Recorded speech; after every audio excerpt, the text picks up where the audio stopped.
Great. A warm welcome to everyone to our PCS forum on women called to the Catholic priesthood. I'm Bridget Mary Meehan, and I'm here with Mary Teresa Strack. Both of us, as most of you know, are co-founders of People's Catholic Seminary, a seminary without walls, founded for theological education, spiritual formation, and pastoral ministry development that is empowering, liberating, equal, and inclusive. That's our advertisement for today. We are delighted to have you with us and to have you with our authors today to talk about their new book that just came out, Women Called to Catholic Priesthood, that explores the calls, journey, spirituality, theology of women called to priesthood in the Roman Catholic Church, from ecclesial challenge to spiritual renewal. Many of us on this forum today are Roman Catholic women priests, and we belong to this international movement. I rejoice that Sharon and Jeanette have shared our stories through our voices, and they are going to begin today by sharing on their chapter on journey through ministry and what they found and an overview of that. Then we're going to invite you to share your journey in ministry, in inclusive ministries, over the past years that you have served as a Roman Catholic woman priest in our movement, and Dennis as a Roman Catholic priest within our movement. And we ask you to keep the sharing to 2 to 3 minutes. Mary Teresa will give you a signal when your time is coming to a close, and please complete your sentence then. We want to try to hear from as many people as possible, and we ask you to share only once until we hear from everyone, to give everybody equal opportunity to share.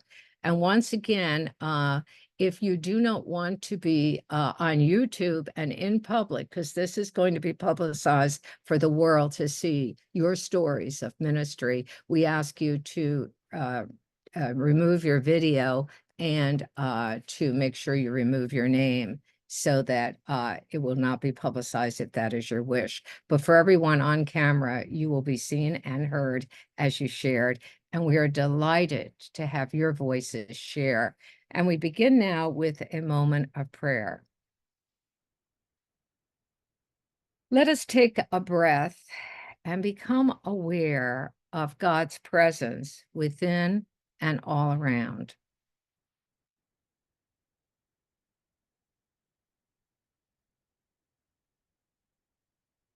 And let us give thanks and be truly grateful for the new birthings of spirit in our ministries every single day.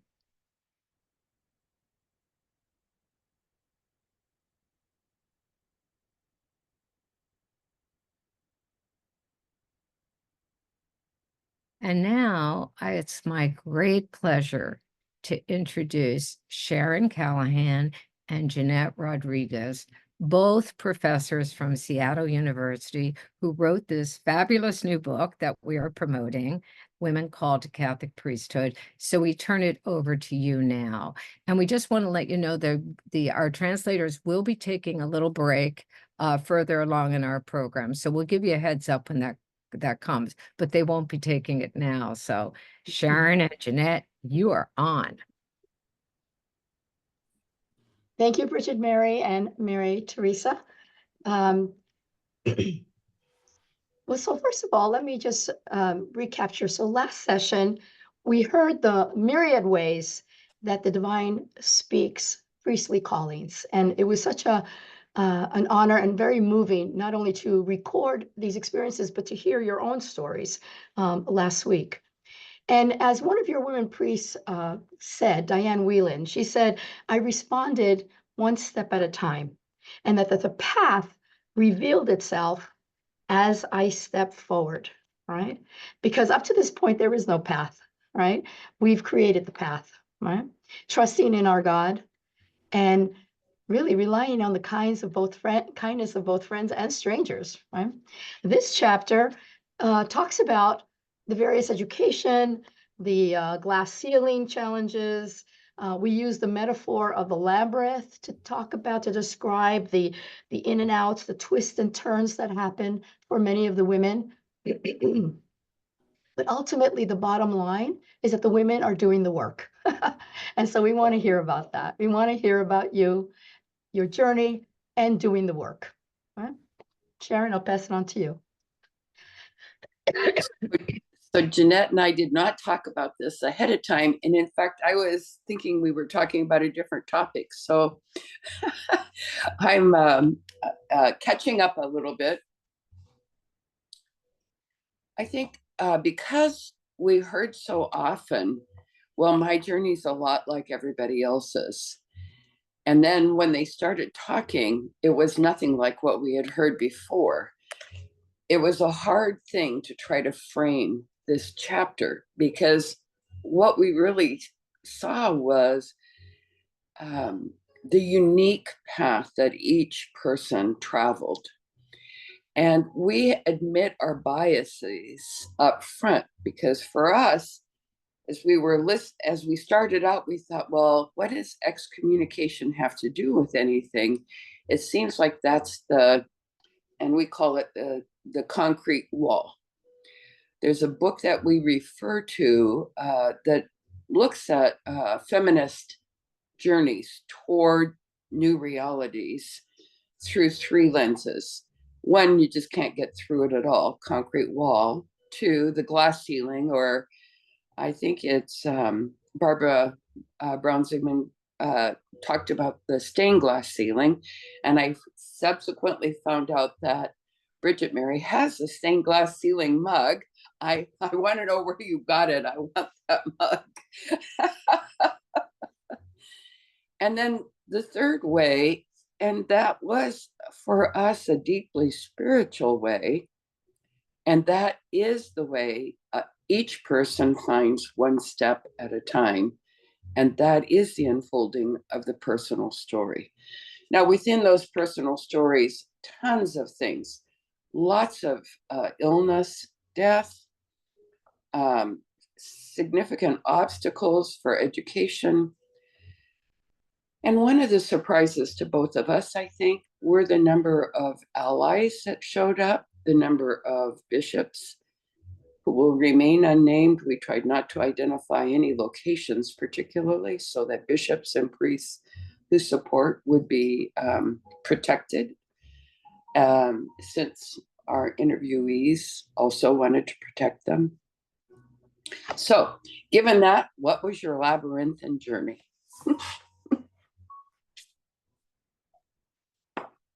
The other takeaway is that this is not a solitary journey, right?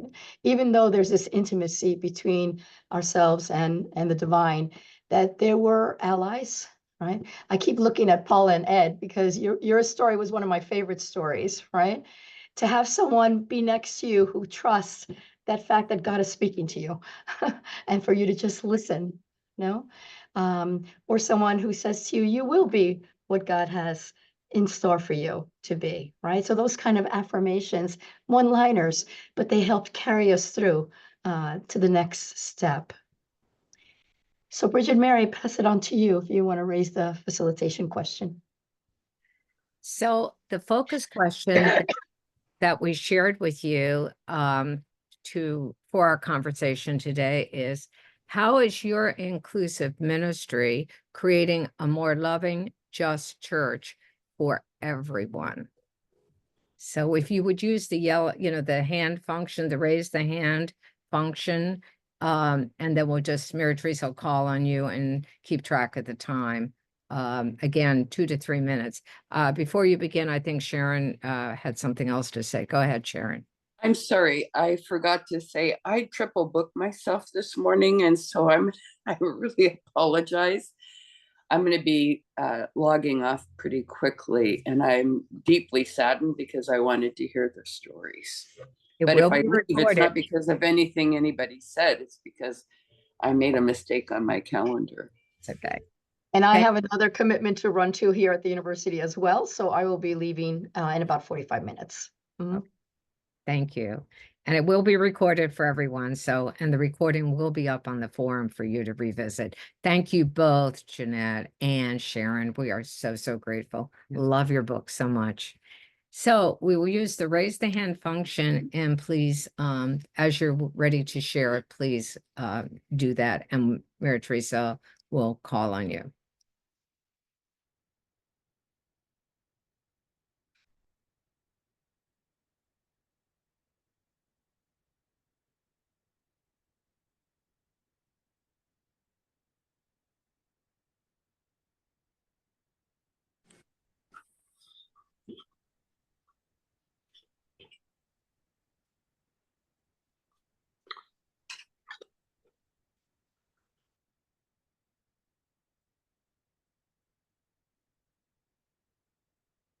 Yes, Wanda. Wanda, you need to unmute. I couldn't find the hand thingy. Um, Currently, we are very small in ministries. We have a Zoom mass on Sundays, and I think that what it has done in terms of increasing faith for everyone is that the people who participate are more courageous in sharing where they are on Sunday mornings. Sometimes they wouldn't even tell their families.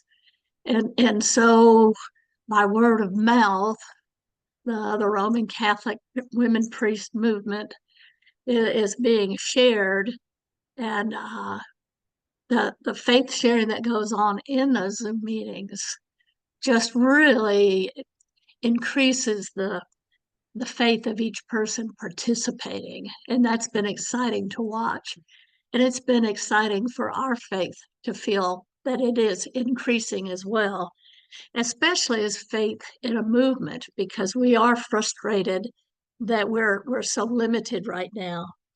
The other thing that we do is make phone calls to our Zoom people, uh, just based on they didn't look like they were feeling so well today, and Miriam is great at doing that, reaching out and talking with them and encouraging them to continue.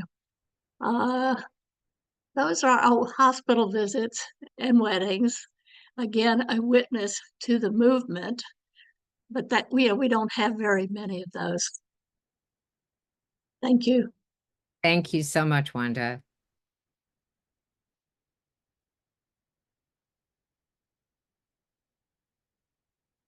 Teresa, please, you raised your hand. Thank you so much, Wanda. We do a very similar work in our mountain community in Idaho. We gather in person there, but since I'm away quite a bit of the time, I Zoom in for that service. And I find that um, the way forward for me has been one of listening and being being the pastor of the community or the leader of the community. Doesn't mean I get to speak all the time or that I need to. And I think that transition from my ministry in the institutional church, that I began a way of listening to the people and then responding out of that. And I think our ministry in our town in Idaho is much about that. All of our community members are involved in other activities within the broader community. And it's about listening and bringing those stories back into Eucharist and letting me listen and letting everyone listen about what's been going on. It's like the 72 return each time we gather. We're not 72 by any means in our community, but that sense of the 72 coming back to say, this is what we're seeing happen because of the work that we're doing and our presence in the community.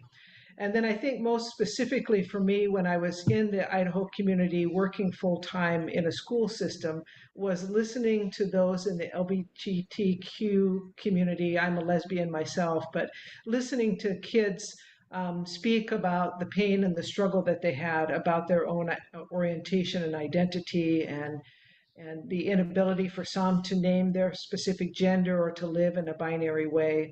And I think, again, just being available, just being present, and being one ready to listen carefully to see where the Spirit is calling. And that's how I feel that the church begins to grow in the hearts and minds of people, even if they're not willing to come and be part of a sacramental community. The church touches the world in that way. Thank you, Teresa. Juanita.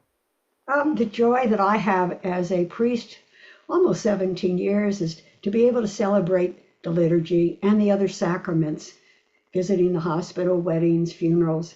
That is such a joy. And I have two members here from our community that are attending these talks, which is wonderful. What a support. And to work in the parish, even though I don't attend the Mass there, I am part of the Homeless Action Team and also part of the scripture class. I used to teach scripture there, but it got overwhelming, and I finally said, I will just attend the morning class, which is wonderful. But the Homeless Action Team is where we go out into the encampments, and the Magdala community is a real part of that, where they support it financially, where we can buy food, we can have people in the neighborhood drop off food or checks, and feed the people and bring clothes and listen to their stories and support them as much as we can. So that is just such a marvelous ministry for Penny and I and the Magdala community. And then I also belong to Future Church, and I've led many of their liturgies. They have just the opening of the word, but it's just to hear the stories. So many women have left the institutional church and are seeking home churches, Zoom churches, and that's what they're doing. So it's a great ministry, but one that I have just am supported by so many people in our community. Thank you. Thank you, Juanita. Belén from Spain.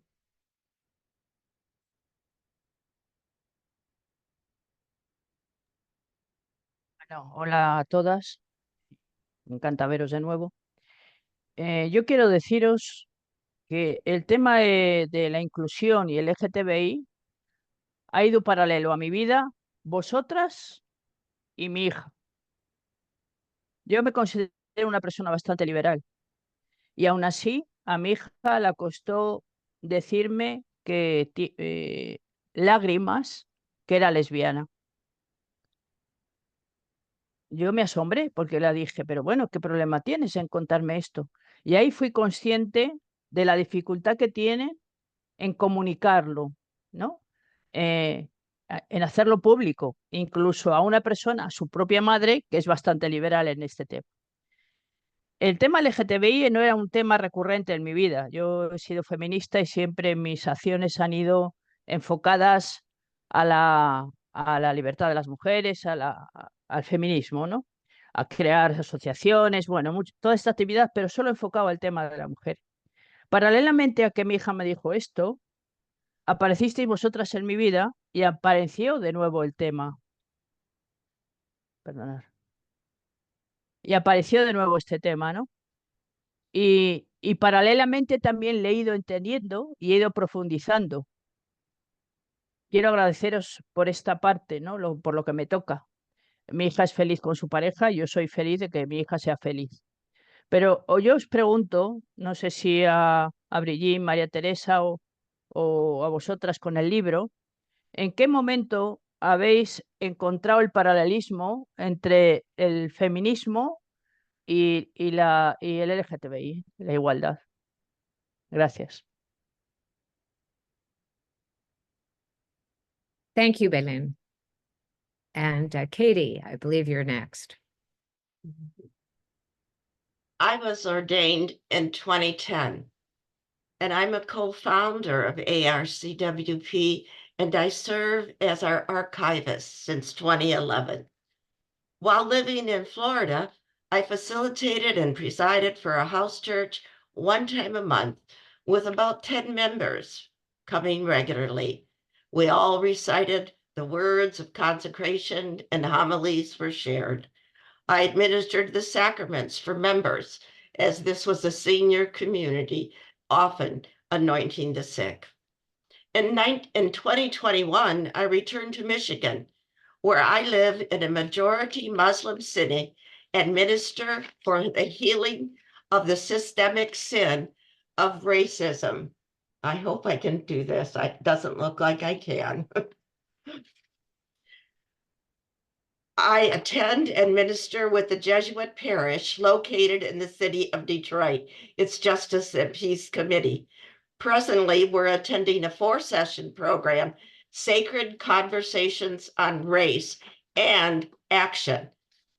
Our actions will include addressing acts and attitudes of racism within our own parishes. I also attend a monthly Conversations on Race started by Michigan librarians. I'm active with SURGE, which means Standing Up for Racial Justice, white women's organization that supports BIPOC organization and businesses within Detroit, and also Black Lives Matter. For spiritual nourishment, I attend a confidential monthly feminist liturgy in the Detroit area. I hold that each of us must be involved in building the community of ARCWP and our RCWP as a model for our worshiping communities. I served as the first vice president on our nonprofit and attend finance committee meetings. Thank you. Thank you, Katie. And Paula. Okay. I love presiding at liturgies as part of my ministry and including the people in the community in that prayer process. But one of the things that I absolutely love doing are anointings. I have had people ask me to attend and visit hospitals or in homes, people who are dying, people who want anointing. And my experience has been that people are afraid. They're afraid to die. They're afraid of a God that they learned about. And the joy of helping them see a God who is waiting for them, waiting with arms outstretched to say, "Come on home. I've been waiting for you," gives such joy to the people and to me. During the early years of COVID, very early time when no one was really going out and it was such a fearful thing, and so many people dying in the hospitals and the big trucks holding the bodies, etc. I had gotten a call from someone who wanted their beloved to be anointed. They had called some men priests who weren't going out, who wouldn't go out, and they contact and go see this person. And so they contacted me. And I told them I wasn't going to go out either. It was too dangerous of a time. However, I could, if they wished, I could meet with their beloved spouse on Zoom. And then I could anoint them on Zoom. And it was the first time I did that on Zoom. And it ended up being a very, the niece set up a camera for the person who was dying. It ended up, the hospice people were there. It ended up being a very powerful anointing. As a matter of fact, the hospice woman said, 10 years I've been with people who are dying, and I've never experienced anything so touching as this. And the wife of the man that was dying was so grateful, later contacted me. He died shortly after that. But anyhow, it was part of being who I am as a woman priest, that people recognize and contact me, and then I'm able to reach out to those, because we have so many people who are afraid, who are wanting this encouragement and help. So that's part of what my ministry is. Thank you so much, Paula. Penny. Well, Well, I think I talked a bit about ministry last week, so I'm kind of cheating. But first of all, I think the most primary ministry is the Magdala Catholic community that I've had the privilege of being a part of since 2012, I think, long before I was ordained or anything. But and what that does is it enriches me so much, because over the years the community opens up to one another, shares thoughts and spirituality and wisdom and insight. And it's also an enormously supportive group. And I'm always moved by how powerful that is. Early on, as I was still studying for the priesthood and through my diaconate, and up until actually 2020, we were involved in a lot of interfaith work. And a lot of it was sparked by the election that occurred in 2016 and the individual who became president. And there was a growing divisiveness. And so the interfaith activities in which I was able to participate was also, to me, a very important part of ministry. And I think that kind of fell apart because we couldn't get together again. We also belonged to an interfaith group of clergy, of all women clergy. It was a women's clergy group who met for lunch. And unfortunately, they're doing it at the same time that we're out and serving the homeless community in San Jose. So, you know, when things change, because eventually the city is going to kick all of those unhoused people away from where they are now. And so perhaps when we find a new location or where they're going, we'll be able to follow them, and maybe on a different day. I would like to get back in touch, because I think interfaith work and this building of bridges and connections is so important. That was the work of Jesus, the building of connections. That's whole part of the gospel. And the final thing that I've been more aware of, I love that what Diane Whalen had shared, this business about the journey unfolds as you move forward. But the whole ministry to the earth, that in itself is a ministry. And that if we truly believe that God is the creator of all and God is part of all that God created, then our care and concern for all of creation is a large piece of that, and even a piece of my priesthood as well. So that's a whole new area of ministry that's opening up. So those are just a few thoughts I wanted to share.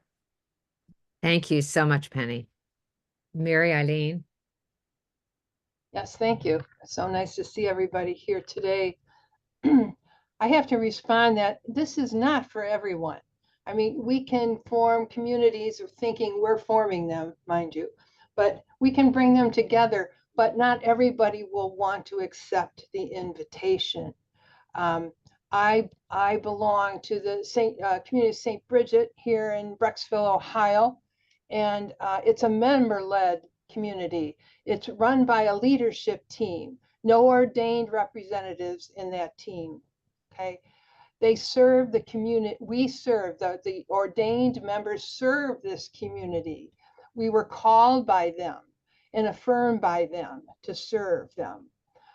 We celebrate, we administer sacraments, that's true, but how do we do that? By presenting the encounter with the sacraments within a theology of blessing.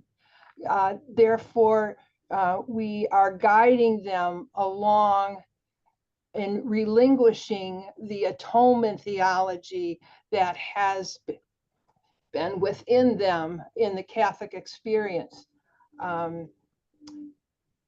It gives them, I have faith in them, the members, to envision a community of equality and justice. I remember when Christine Meyer-Lumitzberger shared her vision with me. Never forget your diaconate heart. Be of service in empowering others to lead, raise them up, raise their gifts and talents up for the sake of the community. And if we can do that, then their gifts and talents become the ministry of the community. I know in our particular community, we have what we call DreamWorks. And what it is a person who has been trained in this ministry to show people the spiritual significance of their dreams. Now, this is her special gift to the community. That's one of our ministries. Somebody else is very good in education, so she established a mantle of wisdom ministry. And, excuse me.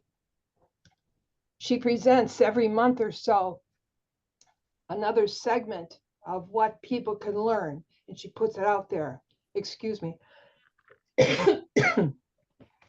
So all I want to say is we are the servants of the great people of God who now have a voice and a vision. And if we can help create that for them, then they will be ordained in their own right. It's, you know, who's called to that order of ministry. They present it, they develop it, they believe in it, and they share it. And that's how the community of St. Bridget is growing and expanding. And some people that come on here for the first time, if they don't stay with us for a couple of weeks, you know, they just lose it. They just don't understand it because they haven't given themselves a chance to open up and realize it. And yes, Zoom is a wonderful way to do pastoral ministry. Do it all the time. So thank you for your time. Thank you, Mary, very much. Suzanne. Well, I think mine's going to be in certain parts here. In 2006, I was ordained a deacon, but I had also been an associate with a religious group of women called the Society of the Holy Child Jesus, who couldn't handle it, sent me a letter saying, our founders found God. We hope you too will find God. And so, you know, I was cut out of that. However, now they let me come back on the property and talk to the old nuns and show videos and pink smoke over the Vatican and a few other things. So I kind of see some of my ministry to those sisters in Philadelphia. At that same time, I was also doing communion services for St. Clare's Parish here in Portland. So for 3.5 years, I operated within the parish. They knew, the priest knew who I was, ignored it, until he left, and then I got cut out with a phone call on a Friday night. I also had been doing ministry in the women's prison from the parish, but they knew I was Roman Catholic woman deacon on the way to priesthood. I also do chaplaincy in a hospital, a non-denominational hospital, and see the non-Catholics pretty much. Sometimes I come out who I am to the Catholics, but that may get you in trouble sometimes. So it's not the smartest move. And many of you know I have a community at Markham House, which is an assisted living place, very ecumenical. The Jewish woman's there saying, blessed be God too. They're all singing Jesus, the hymns, you name it. So we're very ecumenical, and that's a wonderful little group. Last night I was on the Interfaith Book Club for Philadelphia, and interesting, the Baha'i woman clapped again and said, oh, we're so proud of you. And so I see a lot of my ministry as outreach. You know, everybody knows I started out in administration. Patricia Friesen kind of commissioned me to be an administrator. Once an administrator, even though you're ordained a bishop, always an administrator in some form. You don't lose all those skills. So I see a lot of what I do as outreach. In other words, if I'm in Home Depot, I might talk to the man, and pretty soon we know he knows we've got a women priest movement. So, and that just happened not too long ago. So I see a lot of that, and just kind of pulling everybody together. One God, many paths. That's kind of my mantra. Thank you, Suzanne, so much. Suzanne DeFroy.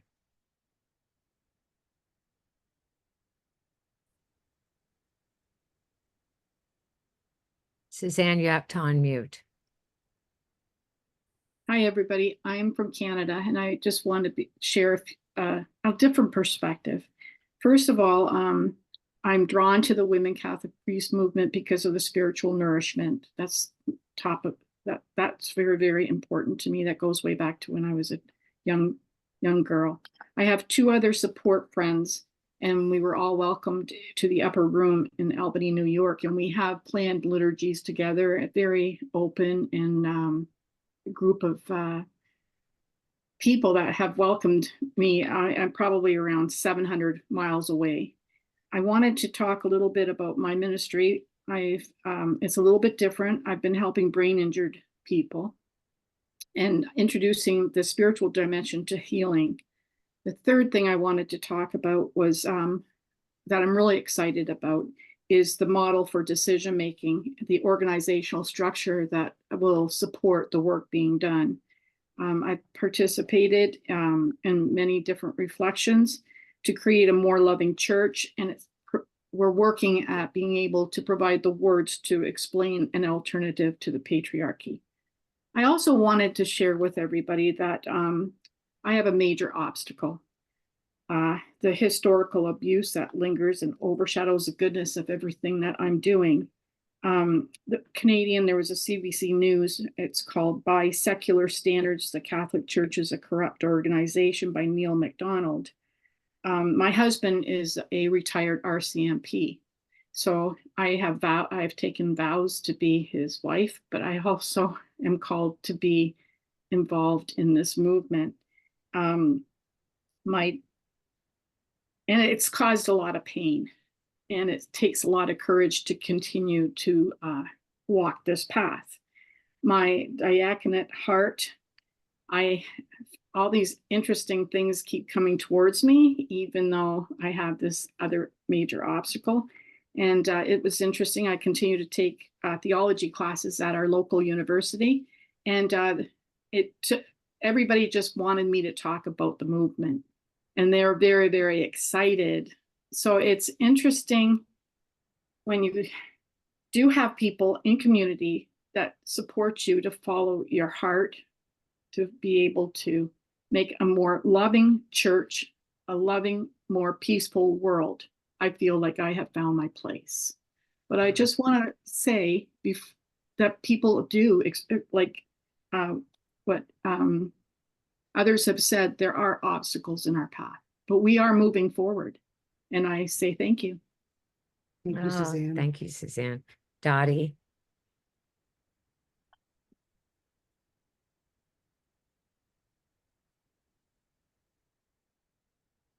Dottie, you need to unmute. Having a little problem with the clicker. I'm Dottie Shagru, and I'm a member of both the Mary Mother of Jesus community, which is my home community, as well as through the grace of Zoom, the Upper Room in Albany, New York. I was thinking as the question was raised, one of the very first experiences I had after I was ordained, and I was in a rehab center after having been in the hospital. And I'm one of those people who, every chance I get, I say I'm a Roman Catholic woman priest.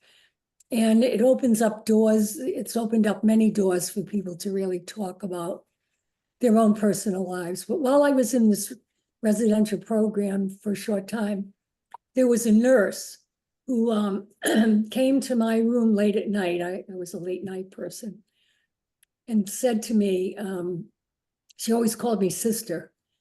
Sister, would you hear my confession? I said, well, I will hear what's in your heart that's really you're struggling with. But I want you to know it's really the divine that hears your confession. And I'm just an instrument for you to work that out. And the thing that she wanted to tell me was, and she cried, she sobbed, was that she took care of her mother. And she took care of her for a number of years, and she was very sick.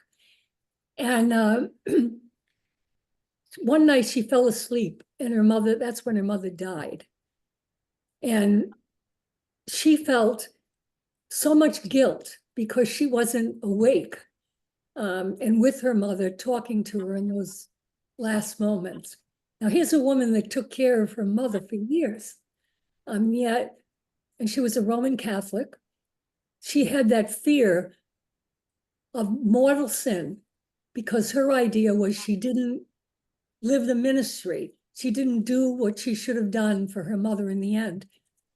All because she was raised in a very institutional, negative self church.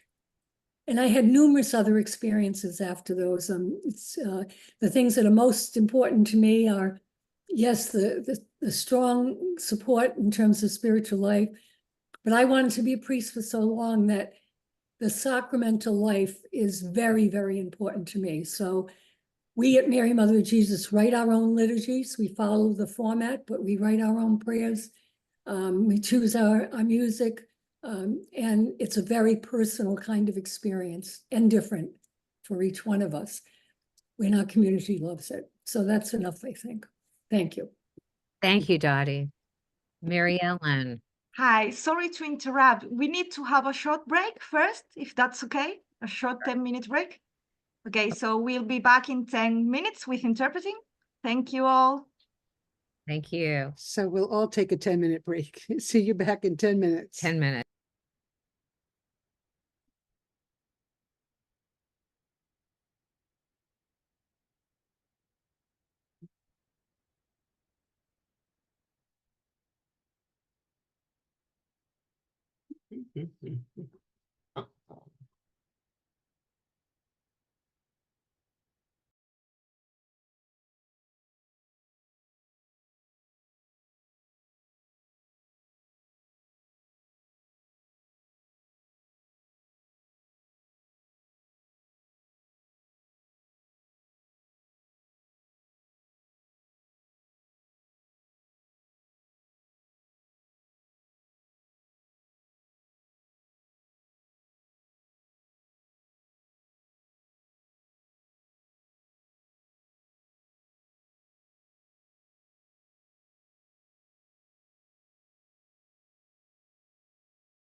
I don't know if we can talk, but Mary Kay, I'm glad to see you after having communicated with you by email with that waiver form and all those things.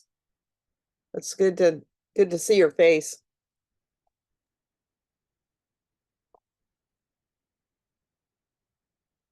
Hi, Suze. It's good to see you too, Paula. Oh, where are you? Oh. We're somewhere. I took my camera off. Oh, it just says Ed. Yeah, hi. Well, I figure we might as well chat. I know. Yeah. Run to the bathroom. We're okay. Yeah, hi, Ed. Hi. Mary Ellen Robertson, there you are up there in my corner screen. Yes, I'm glad to see you, Mary Ellen. You have to unmute, Mary Ellen, to talk. Oh, there you go. Hi, Mary Ellen. It's so good to see you. I'm trying to unmute here. Oh, You're unmuted. You're unmuted. Yeah, yeah. How's your other half? How's he doing? Oh, well, somebody Ask talked about Maria for many years, and that's continuing what we do here. My husband has how's Bob? Yeah. John. I mean, John. That's okay. He's doing, each 6 months that we notice a change, he's continued to change, but he's happy, we got him on Resperdone, and it's really every night he tells me he's so happy to have a priest in the house, and I'm the best wife and the best mother, and we have the best 3 kids. It doesn't matter. Kids aren't talking to each other, but we have the best. That's wonderful. That's wonderful, isn't it? Yeah. Yeah. Suzanne, I'm sorry. Go ahead, Paula. I wanted to ask Suzanne how Maria Eitz is. I called her, but I didn't even know if she's capable. Yeah, I don't know for sure. I talked to the other Suzanne not too long ago, and she had been up there, and stayed with her. I don't know for sure. Okay, I just wonder if you knew any more than I did. I would love to talk to her, but I don't even know if she's capable of doing that. Yeah, okay. I don't know that for sure. I got the idea that it's more severe, but her house is treacherous because it's very steep, but I guess they put a chair in or something. Oh, okay. It's right there in Okay. San Francisco, and it's Yeah, I know. years ago. Yeah, right by the bridge. I know. I'm glad you mentioned that. I'll try to do some checking on that guy. Okay. Yeah, that'd be great. I didn't know who to ask, but yeah, good. I'm sorry to interrupt you, Mary or Ellen. What were you saying? That's all right. I don't remember what I was saying, but You're talking a little bit about John. Yeah, talking about John. And, we've had 2 trips that as soon as I announced to the kids I wasn't going to travel except to Florida and Michigan and back, it seems like ever since I announced that, we've had a couple trips a year. So, December, we went to see our great grandbaby, which was really a joy.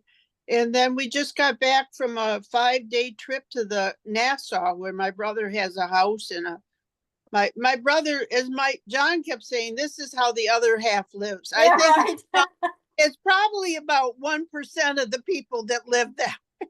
Right. But I'm glad to enjoy my brother's toys and his mansion. And if I ever need to run away, that's where I'm going to run to, because I'm so glad. I'm so glad for you. Some of my family went shopping, but I was just so immersed in the surroundings of this house and this mansion, and the people that took care of it, the people that worked for him. And, I just never, there's a lot of things about my brother I could say, but we were real close growing up. But, as he became rich and famous, he became very distant. This is the brother that's been married 6 times. Oh, and that's a lot. Yeah, that is. Mary Ellen, before you go any further, those of you that came back from your restroom break or eating or whatever, some of us reconnected with Mary Ellen over here in the one screen Robertson, who was one of the original USA, before even ARCWP got involved, person. So kind of reconnecting. So Miriam, especially, I wanted you to know who we were, or Wanda, I mean, who we were talking to. So well, and I know Wanda because we used to, when we were traveling more, we used to go up to Wanda's community because this pastor needed a pastor, so that's a word I've kind of used as a pastor, Pastor. That's good. And when I share, I think the word is surprise. That's my main theme of my life. So, so Mary Ellen, you used to visit me. So, I used to come over to the other side of the state and all the, and participate in your ordinations. And even Wanda used to, I was at your ordination, and a few after that. I was thinking the last one it was in DeLand, that woman in DeLand. Did she move from DeLand? Christy, what was her name? I'm trying to think, thinking of. She was ordained in DeLand, and I came up for that. Ellie. Oh yeah, she's in Minnesota now. Oh, okay. That was pre-COVID. That was just the beginning of COVID started, and we dared to come into that church together. Oh yeah, that was just the very, very, very beginning. Oh my gosh, yes. Yeah. Well, it's good to see you. And I heard that I could hear you talking about John. He's holding his own, did you say? Yeah, he is. He's, physically and probably in better shape than I am, but he continues on, and we have caregivers come in twice a week. I kind of had a crisis in July, and my kids, came down hard on me and, said, Mom, you're not young anymore. So we now have caregivers here in Florida and Michigan. And then in Michigan, he also goes to a day program, which he thinks that's his job. He thinks he's volunteering at his job there. So I just tell him they really need you, honey. That's why you got to go. Why do I have to go? Well, they really need there. you Good, know. good. Um, Good words, Mary Ellen. You've got Yeah, them. yeah. That's wonderful. Yeah. And we just, the end of the month, we celebrate 57 years. Oh, wonderful. Congrats. Great. Thank you, Mary Ellen. That's so good to Yeah. hear. Yeah, I do want to share about my ministry when we come back on, but Yeah.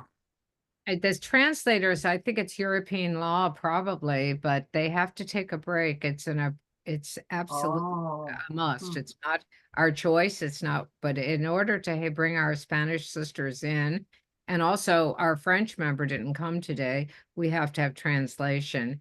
And the feedback is it's just such a joy for them to meet the larger members of the movement. So we've been very blessed to have this forum. And as I Mhm. said in the beginning, your sharing is going to go out publicly. So anybody that it's going to be on YouTube, everybody will have access to the stories you're sharing for all 4 forums. So I think it's very important. Okay. yeah. Yeah, I see that my name isn't on my screen, but I'm on my phone. And I don't know how to put my name on my phone. It shows up. It's on ours. It's on ours, Mary Ellen. You see it on your end, okay? Yeah, yeah, Okay. right. Yeah, I see it, Mary Ellen. Yeah. Okay, great. We are ready to go. Oh, great. So Okay. Mary Ellen, go ahead and share your ministry. Okay, well, being that I'm aging, I've had many years and many experiences, but I think the word that I wanted to say is the element of surprise. It was a surprise when I started walking on this path and didn't know, it all started at a retreat down at Transformations. That's a good word for me too. Where I really experienced that call. But the I really have 2 communities, which we call Sojourner Catholic Community. It's a very ecumenical community, and my passion was home church.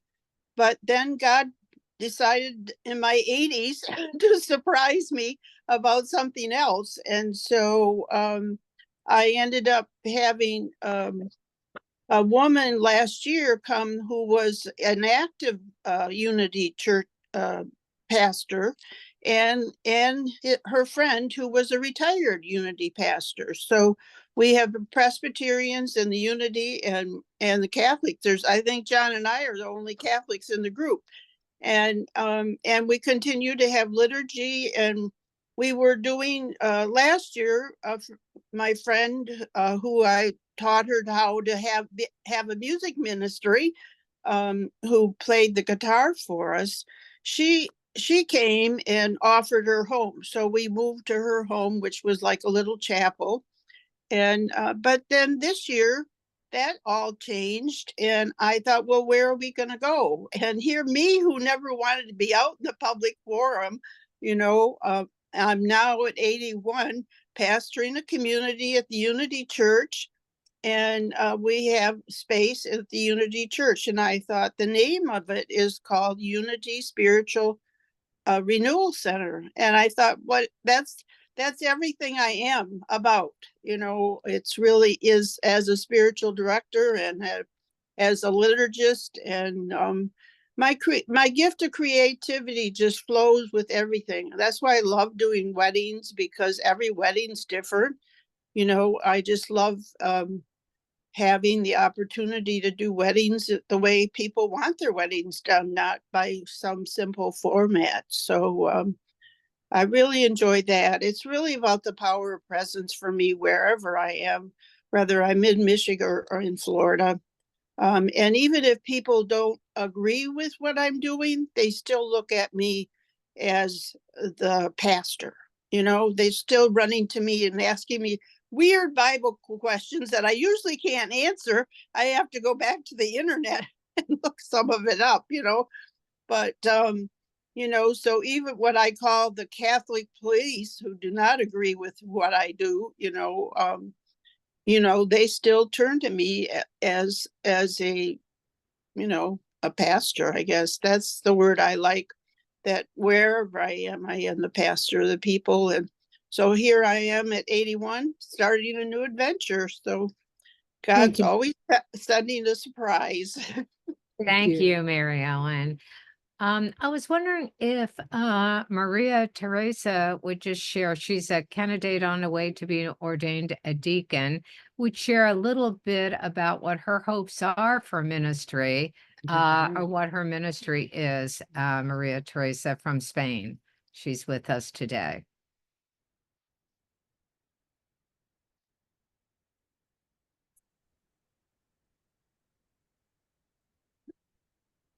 Este es mi ministerio, llevar el evangelio. A ver, yo he hecho lo de estar en oración y con la comunidad en las casas, yo llevo 20 años haciéndolo. Es decir, yo las comunidades, aunque hemos tenido nuestra parroquia y nuestro grupo estaba en la parroquia, pero bueno, siempre hemos tirado para las casas y yo siempre he tenido lugar en las casas. Siempre, lugar en las casas. Hasta ahora, todas las semanas nos reunimos en las casas, una semana para rezar el rosario porque somos muy marianas. Aquí en España, como ustedes sabéis, es la tierra de María y el rosario en nuestra vida no puede faltar. Y después siempre tenemos una formación y bueno, yo llevo 2 años sin ir a misa, lo que es a la parroquia, por las circunstancias de la vida, porque ahora mismo el Señor lo quiere así y yo lo acepto, ¿vale? Y a ver, yo es la palabra de Dios, es decir, la buena noticia está aquí.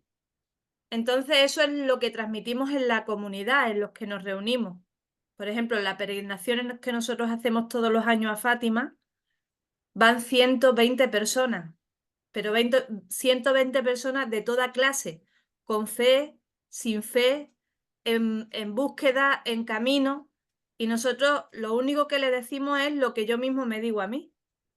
Si yo estoy en camino, yo soy una mujer como la hemorroísa, enferma, que ha vendido todo lo que tiene, que ha puesto todo al servicio de la iglesia y ahora se encuentra sin nada.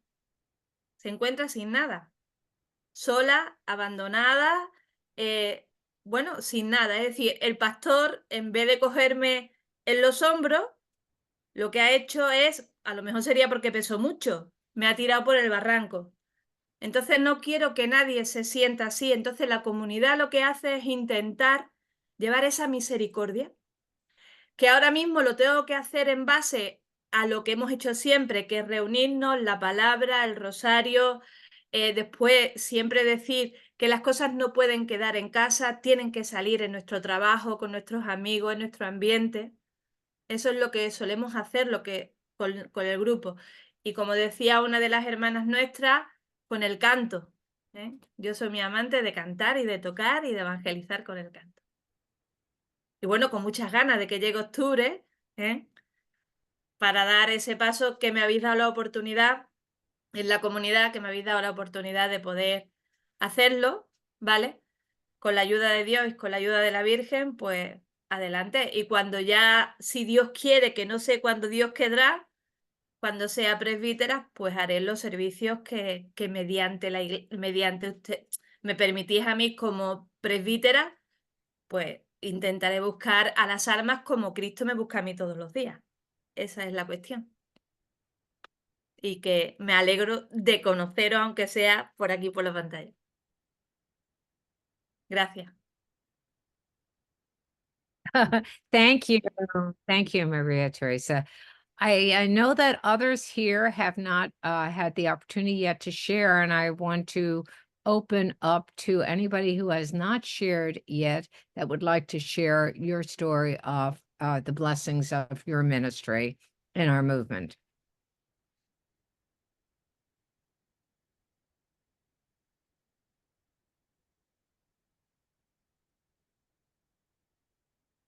Okay. Bailene, did you want to share something? Go ahead. Sí, bueno, es que antes no hablé sobre mi ministerio, ¿no? Propiamente dicho. Si Dios quiere, me ordenaré diácona y presbítera el próximo octubre en Roma. Como, igual que María Teresa, pues no veo que llegue el momento nunca, ¿no? Luego me vino una pregunta de Jesús, ¿no? Hace no mucho tiempo. Y me preguntó, ¿para qué quieres ser presbítera?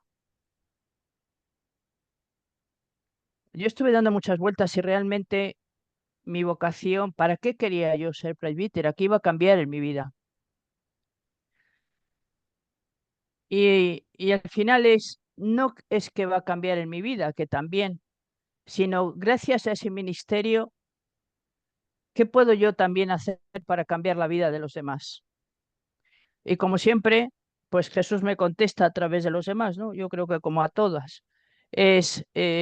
Vino mi hija, que mis hijos no están, yo no les bauticé porque he pensado siempre que era una decisión que ellos tenían que tomar.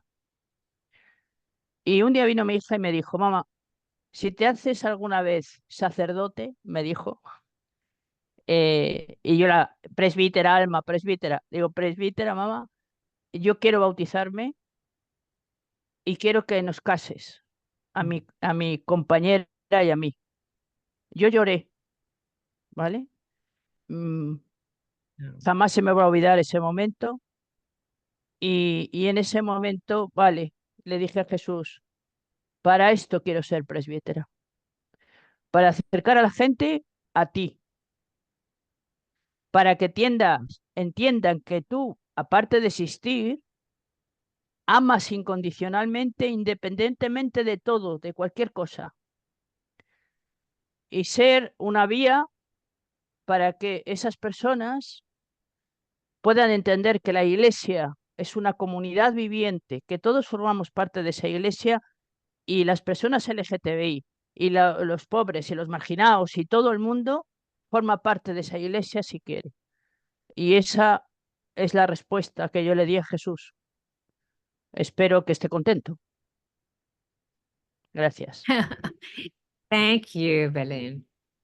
And So my ministry, my priestly ministry, began when I started a house church in my living room, which grew over time with the help of many other people into what is now the upper room. But when I was approached early in my ministry for sacraments such as baptism, and also in the upper room, the early days of the upper room, creating Eucharistic prayers that are based on the theology of blessing was so important to me, because it was one of the reasons why I walked out of the church that I was going to, that there was just such a mismatch between what I was hearing and what I was believing. And it started way back in the early 80s when I read Matthew Fox's book, Original Blessing. And I said, that's where I stand. But I wasn't hearing that in the churches. So when I began my ministry as a priest, and I was approached to participate with a family in the sacrament of baptism, I looked at the rite and I said, I have got to rewrite the words, because it has to reflect what I believe in a theology of blessing. So that started then looking at all the different rites and then starting to rework them so that they were in sync with what I believed. But I do think that was a very important ministry for me when I began my priestly ministry. And I would like to share next just a little glimpses here and there of my ministry. When I was ordained, I received a phone call from someone who read an article about me in National Catholic Reporter. And he said, I just heard you were ordained. When are you going to have Mass? And I said, when can you come? So the Little House Church of Mary, Mother of Jesus started in 2006 around my dining room table.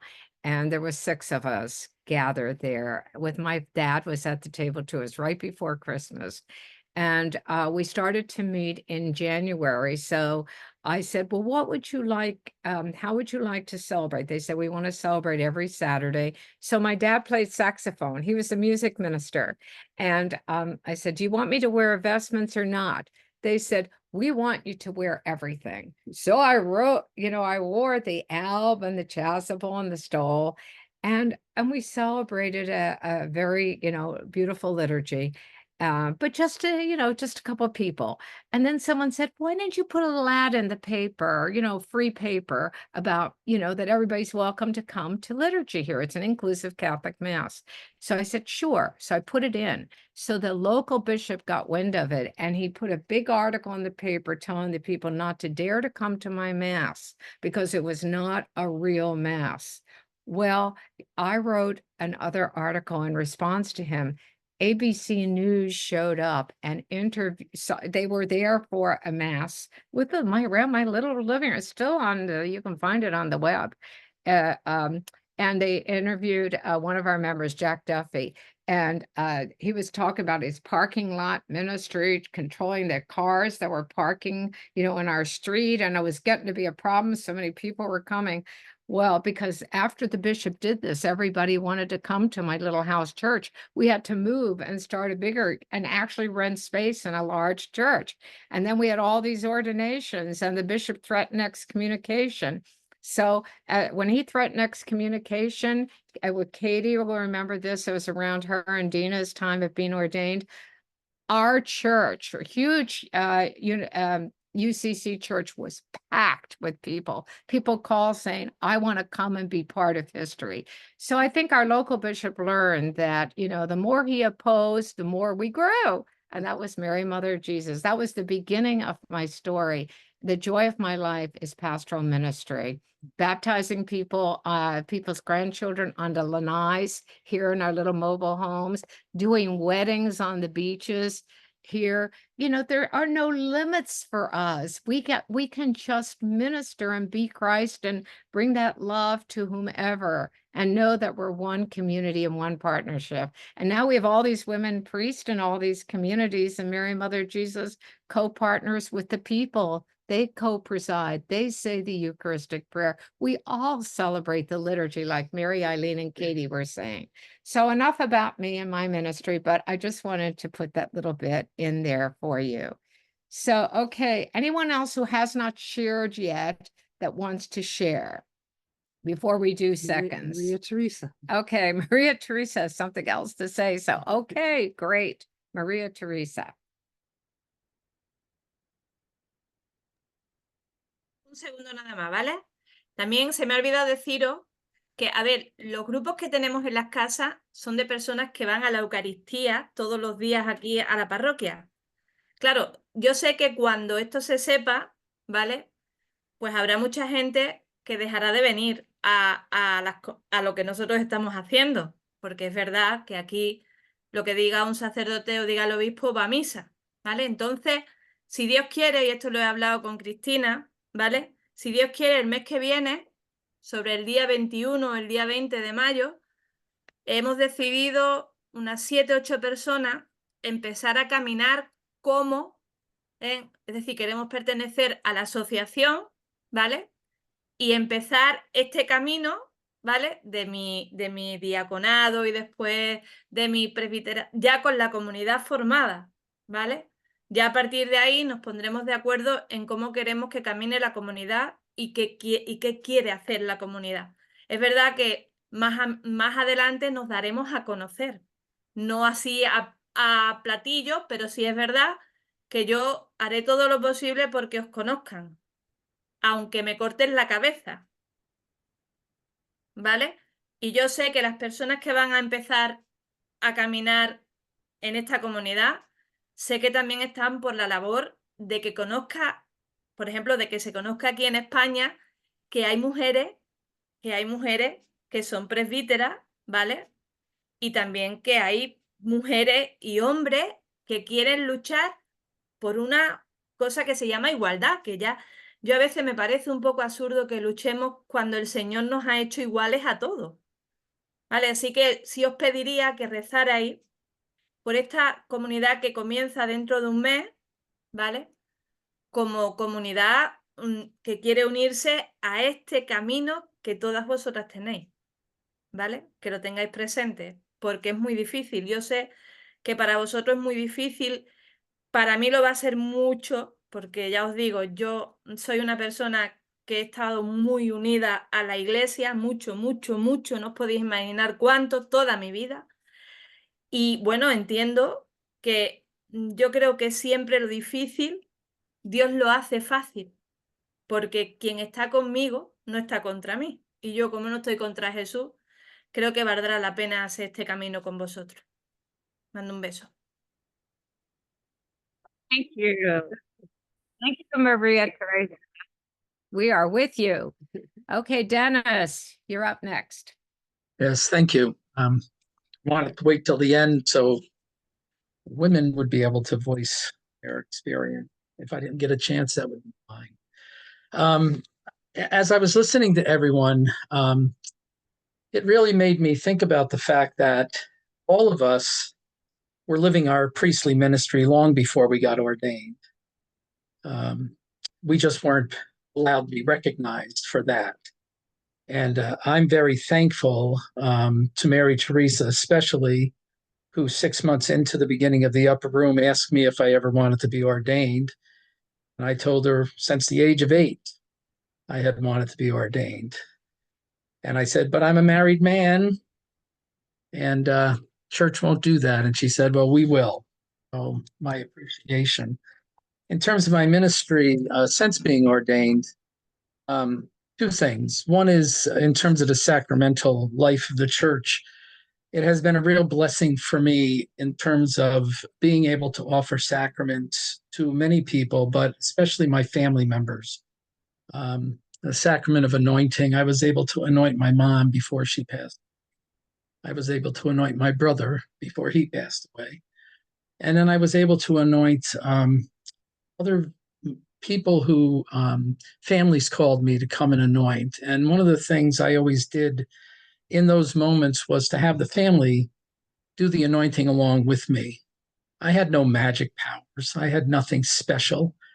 And as a matter of fact, the family had more to offer in terms of the love and the life that they lived with that person.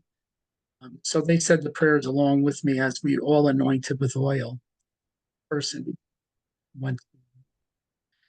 I was able to marry my daughter. I was able to baptize my granddaughter. Just so many blessings in that way. Then in terms of the upper room, you've heard from a number of people who belong to that, but the ability to break open the word and break bread together with the community. And one of the highlights, I think, that our community members continue to tell us is shared homilies we do. That those of us who are presiding do a very brief introduction homily, and then we open it to the rest of the community. And it's just so rich to hear the insights of more than one person. So those two things in terms of my ministry. And then finally, I've done a lot with offering book discussions with people in our community, again, to break open the word in terms of faith. So that's just a little bit about me. Thank you. Thank you, Dennis. Thank you. Anyone else who in this group that has not yet shared? I would like to share again. Okay. If there's anybody else who has closing thoughts, we're around 14 minutes before our closing today. So we can share. Dottie.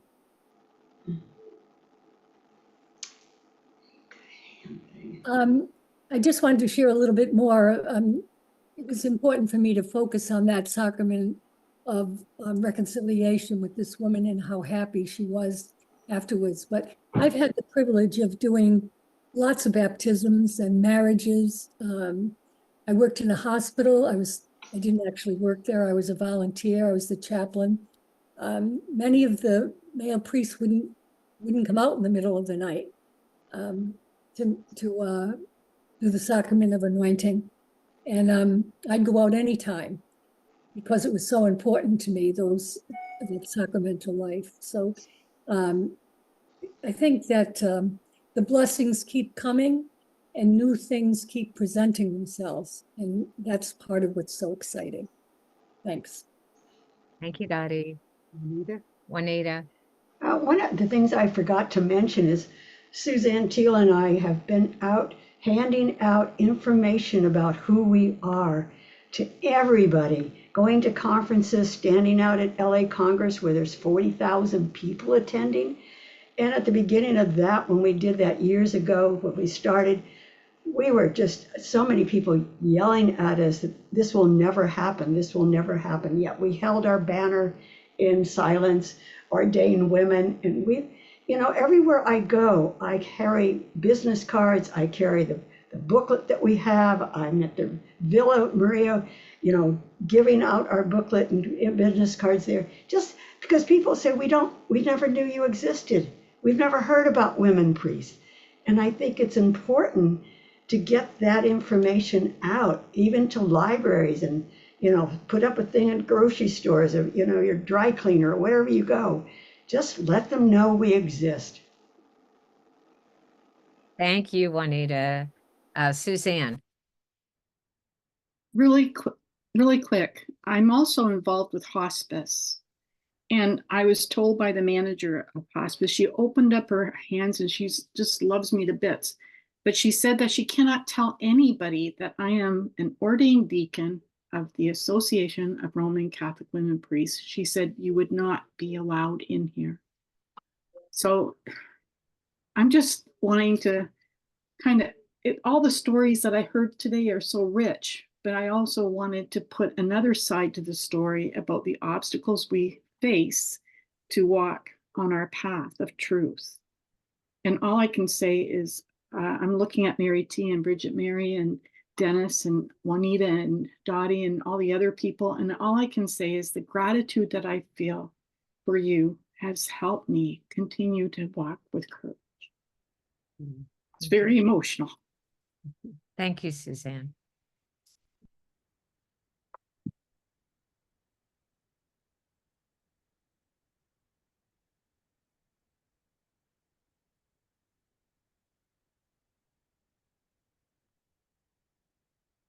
Anyone else?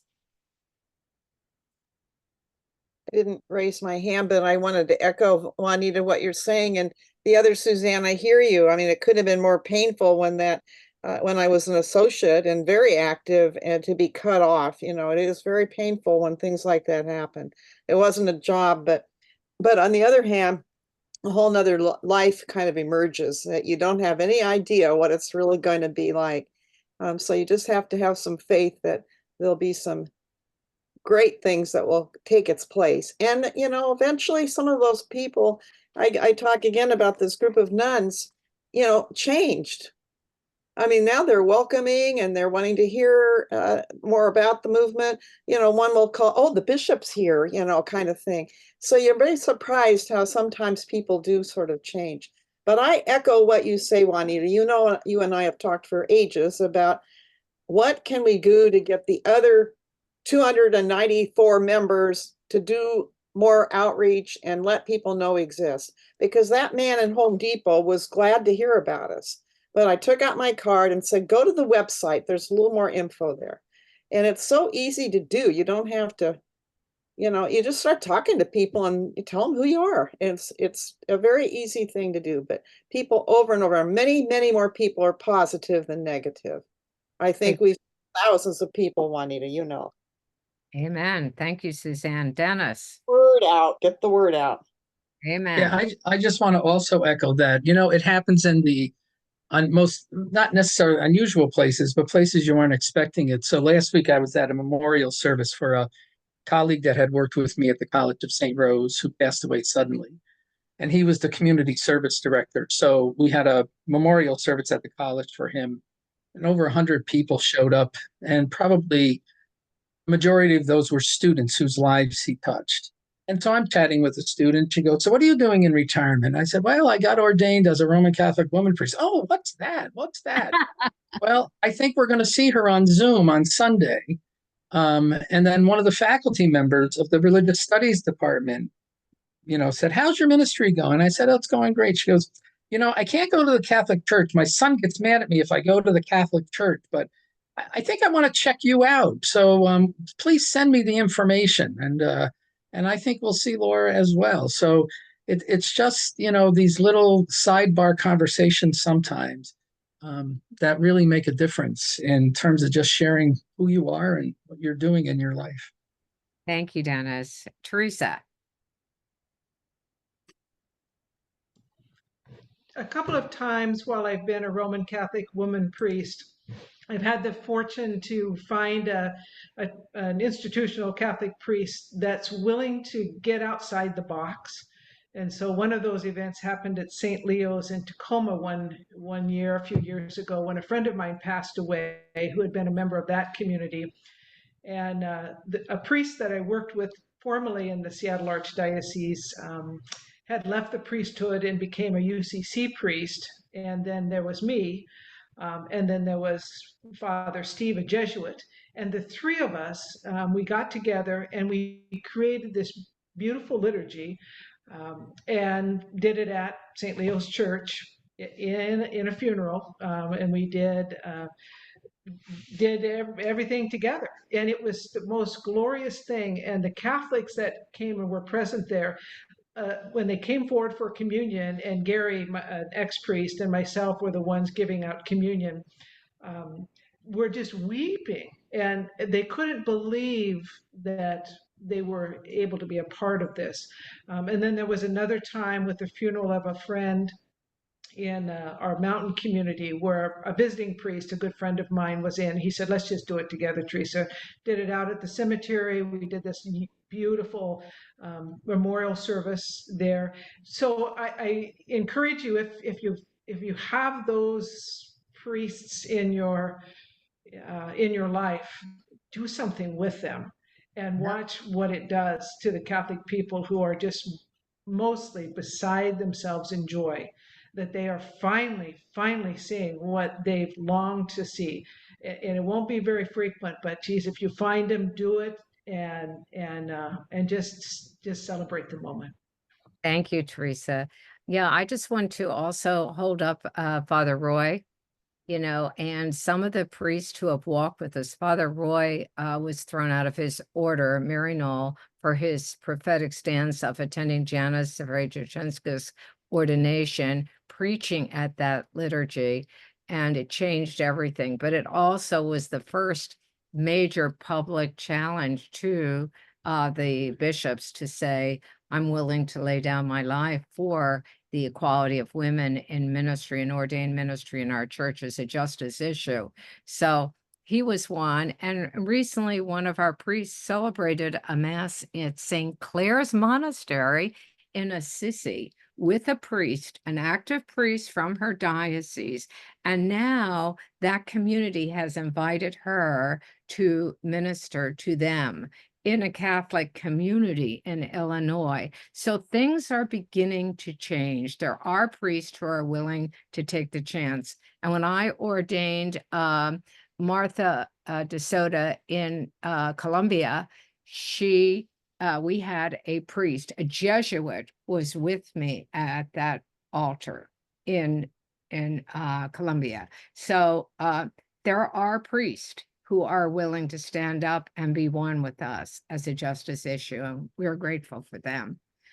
So we have 4 minutes left, and we do need to stop because the interpreters are here with us until 2:30. So Suzanne, you're closing us off. Yes. And thank you everyone for joining us today. Right. Well, I just want to echo about doing something with a priest that or a friend of yours. I would suggest that you don't always ask permission, but just sort of do it. A good example was Florence's funeral in that religious Catholic chapel where I just stood there. I went up and stood by the altar with them. They handed me the holy water. I followed them out in the funeral procession at the beginning when you meet at the back of the church, and they didn't know what to do, so they handed me the holy water too. I mean, granted, Bill Kelly, a Jesuit who's in a very influential parish where Biden goes to church in Washington, D.C. Some of you know, wrote a very wonderful Easter eulogy about women priests. They're out there. And I think maybe you just don't ask, you just sort of do it. And that was how I operated in the parish. I didn't go to him and say, oh, I'm going to be a deacon. I just kept doing what I've been doing, and it worked. So for some of us, just quietly and nicely, just sort of ease your way in, I think is a route to go, because they're out there. They just don't know what to say or do. And so just Thank you. and me, the communion, the host. It's like we're supposed to go down the aisle together, and I'm going, oh, we are, because nothing was planned. It just happened. So just do it. Just want to remind everyone, next week, Tuesday, 1 p.m., right back here. Our next chapter is Nurturing the Journey, Spiritual Practices, How Women Priests Nurture and Sustain Their Journeys in our movement. And So thank you to our interpreters, to Sherry and to Francisco. We are so grateful for your services. And to all of you for being here. Thank Blessings. you. Thank you. See you Thank next you. See you next week. Bye-bye. Bye-bye. Bye.